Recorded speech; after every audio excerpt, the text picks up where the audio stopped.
change is everywhere in Beijing and in China. You know, it's incredible growth here. And it's just something you get used to. And it's something, actually, that excites you as well. It's nice to see change. It's nice to see things changing and people's lives becoming better.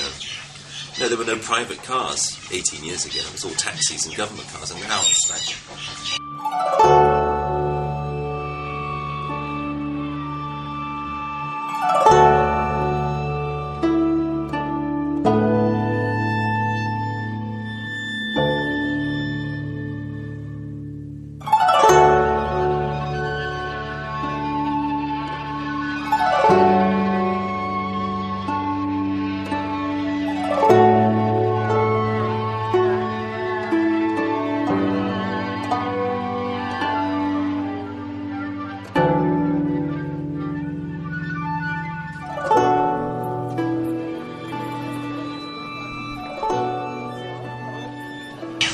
I only take my bicycle in Beijing now.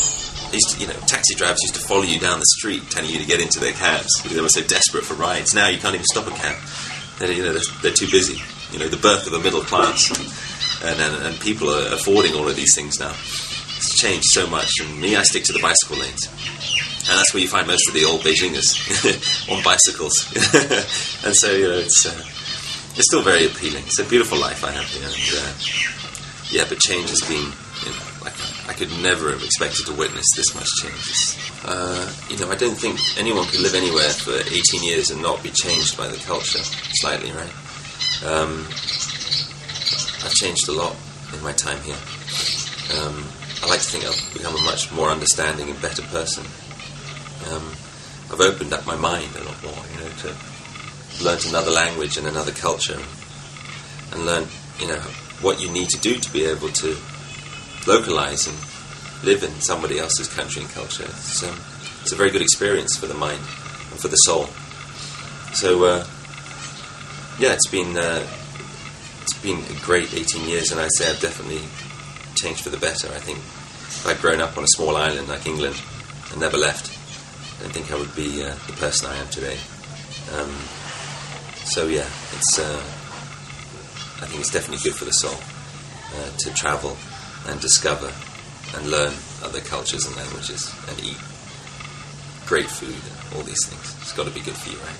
And living in the hutongs or working around these areas, it's very inspirational, you know? It's a very slow pace of life. In fact, it's a bit like living in a small village within a huge city. So you get to live a kind of relaxed village lifestyle in the center of Beijing, surrounded by history and culture, you know, thousands of years of history. And it's fascinating. I learn new stuff every day. You know, I walk past a courtyard house that I've been walking past for the last 15 years, and someone invites me in and tells me, you know, that an ex-member of the royal family used to live here. And start explaining the history, and then they'll sit you down and give you a beer and some food, and there's no other reason for it. They just want to have a chat. And Beijing's really like that, you know. Just a great city in so many aspects. In my heart, Beijing is my home. But in the minds of the people, I'm a foreigner, always. And I'm pretty much considered like most foreigners, which is disposable. You're coming and you're going. You're coming here, you're helping with the development of the country, investment, this, that, ideas, and then you're going to leave. Always considered disposable in many ways, and that frustrates me. With my close Beijing friends who have known me for years, they consider me as part of the city. The city's become international and I'm part of it. But to your average, you know, person on the street, if I say to them, I'm a Beijinger, they'll smile. They'll think it's cute. Oh yeah, sure, you're a Beijinger. They don't think for a minute I'm a Beijinger. But, you know, if I was Chinese and I moved to London and lived there almost 20 years, start my own business, my own family, my children are born there, you'd be considered a Londoner.